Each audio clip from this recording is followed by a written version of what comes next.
Welcome back. अब जरा जिक्र करेंगे कि तोशाखाना 2 रेफरेंस जो है वो नैब केसेस जो सामने आ रहे हैं उसमें एक नए रेफरेंस का एक नए केस का इजाफा हो रहा है। मैं खालिद जमील साहब आपसे जानना चाहूंगा बानी पीटीआई और उनकी अहलिया के खिलाफ तोशाखाना 2 रेफरेंस के हवाले से पहले भी जो केसेस बने हैं हमने देखा है कि उनमें काफी उजलत से काम लिया गया है। अब इन केसेस के हवाले से तोशाखाना 2 बन रहा है उसमें बताया जा रहा है पहले ही कोई 18 गवाहान जो है वो मौजूद हैं। ये क्या बाकायदा प्लान करके कुछ ज्यादा मजबूत केस बनाया गया है या इनकी हालत भी वही होगी जो हम माजी में केसेस देख चुके हैं?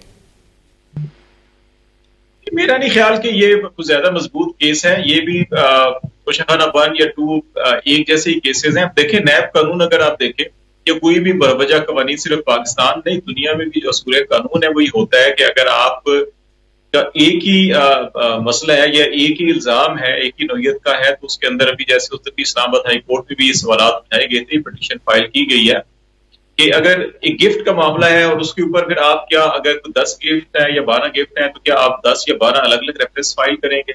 एक क्वेश्चन तो ये है। दूसरा फिर क्वेश्चन ये भी आता है कि देखें कि इस केस में और पहले केस में अगर आप देखें तो आजम खान लापता हो गए थे और काफी अरसा जो है उनकी फैमिली इस्लामाबाद हाई कोर्ट में पिटीशन फाइल की उन्होंने और उनकी बाजियाबी के लिए केस चलाया जा रहा था और फिर अचानक जो है कि वो मंजरेआम पर आते हैं और फिर उनका 164 का और 165 का जो बयान है वो भी सामने आ जाते हैं और फिर जब वो अदालत के अंदर गए तो उसके बयान के अंदर फर्क भी आ गया। अब इस केस के अंदर भी मुझे याद पड़ता है कि जनवरी में ये कुछ खबरें इस किस्म की आ रही थी कि एक ऑफिसर का नाम लिया गया और कहा गया जी कि वो अचानक अपने दफ्तर से लापता हो गए हैं। फिर उसकी कोई तरदीद नहीं आई सरकारी हलकों से या जिस डिपार्टमेंट के थे वो कोई तरदीद नहीं आई। और आज ये जब केस फाइल हुआ रेफरेंस तो इसमें जो 22 गवाह हैं उन गवाहों में से एक नाम वो भी है कि जिनके बारे में जनवरी में ये खबरें चल रही थी कि जनाब वो अपने ऑफिस से लापता हो गए हैं। तो अब ये देखना पड़ेगा कि क्या वाकई ये भी वैसा ही केस है जैसे आजम खान का मामला था। तो इसलिए इस किस्म के केसेस की देखें माजी के अंदर भी भरमार है। इसमें कोई शक नहीं है कि नैब को पॉलिटिकल इंजीनियरिंग के लिए हर दौर में इस्तेमाल किया गया और बिलखसूस ये फौजी अदवार जो होते हैं जैसे मुशर्रफ का दौर था उसके अंदर भी आप देखें इसको बड़ी ताकत के साथ इस्तेमाल किया गया था। अभी भी इसको आफ्ताब सुल्तान साहब जो है कि जब चेयरमैन लगाए गए नैब के और उस वक्त ये इमरान खान और इनकी एहलिया के खिलाफ मुतअद्दिद दरखास्तें और केसेस शिकायत जो है कि नैब के अंदर थी और इसके अंदर अभी जो 343 एग्जीक्यूटिव बोर्ड मीटिंग है उसका भी मिनट्स भी मांगे गए हाई कोर्ट में। वापस जब सामने आएंगे तो आप बहुत सारी चीजें खुल के सामने आएंगी आपके पास कि ये चीजें उन्होंने कहा कि हम ये सियासी मुकदमेबाजी नहीं करनी चाहिए, हमें सियासी टूल नहीं बनना चाहिए, हमें ट्रांसपेरेंट अकाउंटेबिलिटी करनी चाहिए। लेकिन उनके ऊपर दबाव डाला गया उन्होंने क्योंकि इन केसेस को सियासी केसेस करार दिया था और कहा था कि by book by law cases नहीं बनते। लेकिन पॉलिटिकल दबाव है हमारे ऊपर कि नहीं सियासत के खिलाफ केसेस बनाने हैं।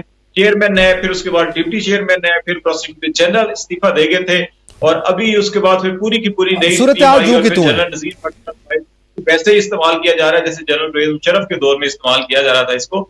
तो मेरा ख्याल है इसके अंदर जो है कि बहुत सारे सियासी आप उसको इंतकाम कह लें, सियासी मकासद कह लें, एक दूसरे के खिलाफ यानी आप समझते हैं कि उसी जानिब आगे बढ़ रहे हैं। अच्छा मैं इस पे जी जी जी जी यकीनन। अच्छा नैब के हवाले से तो खैर जो आज की हुकूमती जमातें कल की अपोजिशन जमातें थी वो मुतालबा कर रही थी नैब बंद कर दो, बल्कि एक साबिक चीफ जस्टिस थे खोसा साहब उन्होंने बाकायदा यही पॉलिटिकल इंजीनियरिंग के लिए इस्तेमाल होता है ये बाकायदा उन्होंने रिमार्क्स दिए थे केस में। लेकिन मैं आजम खान साहब आपसे जानना चाहता हूं कि ये जो केसेस तोशाखाना 2 है या ये केसेस बनाए जा रहे हैं मजीद इसमें आप क्या देख रहे हैं? गुज़िश्ता रोज़ बैरिस्टर अकील साहब ने भी ये शिकायत की कौम से भी कि आपका क्यों पीटीआई से बेलौस प्यार है, कौम का ये बेलौस प्यार उनकी समझ से बालातर था। लेकिन उन्होंने अपना भी कहा कि हमने भी बड़ी प्यार से समझाने की कोशिश की मगर वानी पीटीआई नहीं समझ रहे तो अब ज़ाहिर है मुज़ाकरात का रास्ता बंद हो गया है। तो ये जो प्यार और मोहब्बत एक दूसरे से है क्या ये भी प्यार में कोई नया केसेस बन रहा है, इससे मजीद मोहब्बतों में इजाफा होगा या कोई सूरत हाल मुख्तलिफ है?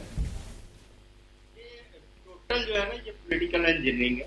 आप थोड़ा सा माजी में रहे, आपके पास टाइम थोड़ा है लेकिन मैं एक दो रेफरेंस दूंगा।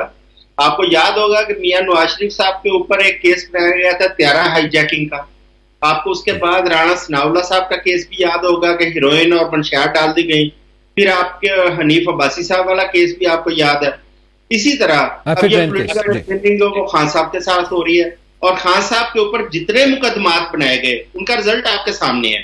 इलेक्शन से पहले जो 4 मुकदमात के फैसले हुए वो भी आपके सामने है। जब हायर कोर्ट्स में गए तो उनका पोल खुल गया। और खालिद जमील साहब क्योंकि इन्वेस्टिगेटिव और क्राइम रिपोर्टिंग के ऊपर एक अथॉरिटी है और हम बड़ा एडमायर करते हैं। उन्होंने बिल्कुल आपको क्लियर बताया कि एक जुर्म का एक मुकदमा होता है। मिसाल के तौर पर एक घर के अंदर चोरी होती है, क्या आप मोबाइल फोन का अलहदा चोरी का पर्चा कराएंगे, सोने का अलहदा कराएंगे, नकदी का अलहदा कराएंगे? एक ही FIR होगी, चाहे आप तोशाखाना 1 हो या 2 हो। ये एक ही जुर्म था। जो तोशाखाना 1 केस का हाल हुआ है वही तोशाखाना 2 केस का हाल होगा। काश ये तोशाखाना जो है ना, ये पिछले 20-25 साल से खोला जाता ताकि हमें पता चलता कि हमारे हुक्मरान, हमारे ब्यूरोक्रेट्स, हमारे जो शराफिया है, उन्होंने तोशाखाना से क्या क्या कुछ वसूल किया है और सबसे रियासत जो है ना वो वसूलियां करती।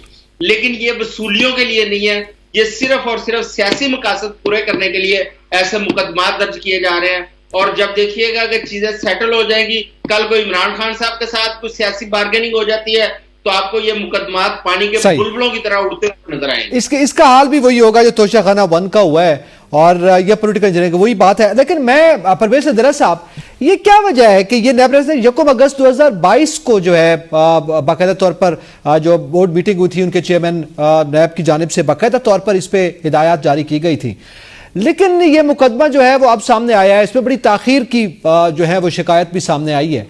आप क्या समझते हैं, कहीं ये इंतजार तो नहीं किया जा रहा कि अंदर ही कोई सियासत चल रही है कि एक केस की मौत होती है तो फिर एक नया केस जो है वो सामने आ जाए? क्योंकि तोशाखाना 1 का हाल तो हमने देखा है, तोशाखाना 2 भी तैयार है। और दूसरा ये भी साथ फरमा दें कि क्या ये एक वाज़ेह तौर पर नजर आ रहा है एक सियासी इंतकाम के हवाले से और नैब के इदारे के हवाले से जो इस्तेमाल हुआ है, क्या वैसा ही इस्तेमाल माजी की तरह किया जा रहा है? मैं बिल्कुल अपने दोनों सीनियर से 100% एग्री करता हूं। वो बिल्कुल ठीक फरमा रहे हैं कि ये जो सियासी केस बनाए जाते हैं, और ये नवाज शरीफ साहब पर भी और उससे पहले भी और शायद अभी इमरान खान पे भी, लेकिन पता है इसमें होता क्या है, इसमें ज्यादती क्या होती है मेरे और आपके साथ, पूरी कौम के साथ। जो ओरिजिनल केस होते हैं, ओरिजिनल डाके होते हैं ना, वो भी दरमियान में आ जाते हैं, उन पे भी फिर माफी मिल जाती है। वो भी फिर लगता है कि नवाज शरीफ पे भी झूठा था, जरदारी पे भी झूठा था, फलाने पे भी झूठा था, तो अब जो खान साहब है उन पर भी झूठा है। इसमें तो कोई शक नहीं है ना, इसमें कोई शक तो नहीं है ना कि ये जो देखे अब ये किस लिए बनाए जा रहे हैं, प्रेशर बनाने के लिए बनाए जा रहे हैं, अंदर रखने के लिए जा रहे हैं। मैं बिल्कुल एग्री करता हूं, ऐसा ही होगा। लेकिन क्या बुशरा बीबी को 108 सरबराहान या 108 तोहफे मिले हैं? 58 तोहफे जो हैं वो उनको मतलब रख लिया गया है और आगे शो नहीं किया गया।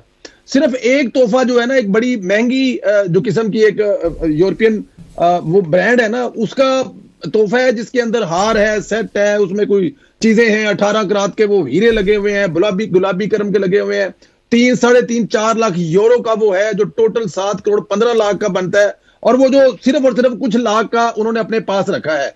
ये भी हकीकत है। लेकिन क्योंकि इसको जिस नजर से बनाया जा रहा है, मैं अपने दोनों सीनियर से कह रहा हूं कि अगर ये अब ये जो अंदर रखने के लिए ये जो ओरिजिनल केस है, ओरिजिनल डाका है, वो भी उस चीज की नजर हो जाएगा। और यहाँ नहीं, वो तो सर तोशाखाना में वो साबिक वज़ीर-ए-आज़म गिलानी साहब पे भी बना, सरदारी साहब की गाड़ियों का भी जिक्र रहा। वही तो वही अर्ज कर रहा हूं ना, ये सब पे बना ना, तो वो सब पर जो बना था वो झूठा था, और अब ये जो सच्चा है ये भी हमें झूठा लगेगा। और बात तो ठीक है, क्योंकि वो भी झूठे थे तो फिर ये भी झूठा है, यही कहना चाह रहे हैं और यही साबित हो जाएगा।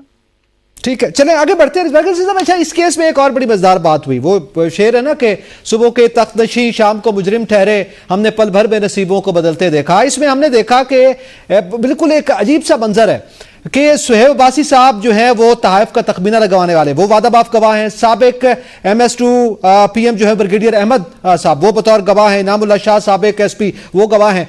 ये जो कल वहां पे थे वो आज यहां पे हैं, तो क्या बोझ है ये? देखिए, ये जो गवाहान की आपने लिस्ट बताई है, ये गवाह बेचारे, इनके ऊपर जो इनाम शाह का आपने नाम लिया और एक ब्रिगेडियर अहमद साहब जो प्राइम मिनिस्टर इमरान खान के मिलिट्री सेक्रेटरी थे, उन्हीं का जिक्र खालिद जमील साहब कर रहे थे कि खबर आई थी कि वो लापता हो गए और अब वो गवाहान की लिस्ट में शामिल हैं। ये जिस तरह से गवाह पाकिस्तान में बनाए जाते हैं, वो उसका सब उससे वाकिफ भी हैं कि वो क्या उनके ऊपर प्रेशर्स होते हैं, किस तरह का उनके ऊपर दबाव होता है, वो तो सारी चीजें ये बिल्कुल वाज़ेह है। चलें, ये वाज़ेह है। अब यकीन चूंकि वक्त मुकम्मल हुआ है हमारे प्रोग्राम का, तो इन नामों से अंदाजा हो रहा है कि किस नौयत का बहरहाल केस है। तमाम पैनलिस्ट का बहुत शुक्रिया, इजाजत दीजिएगा, अल्लाह हाफिज।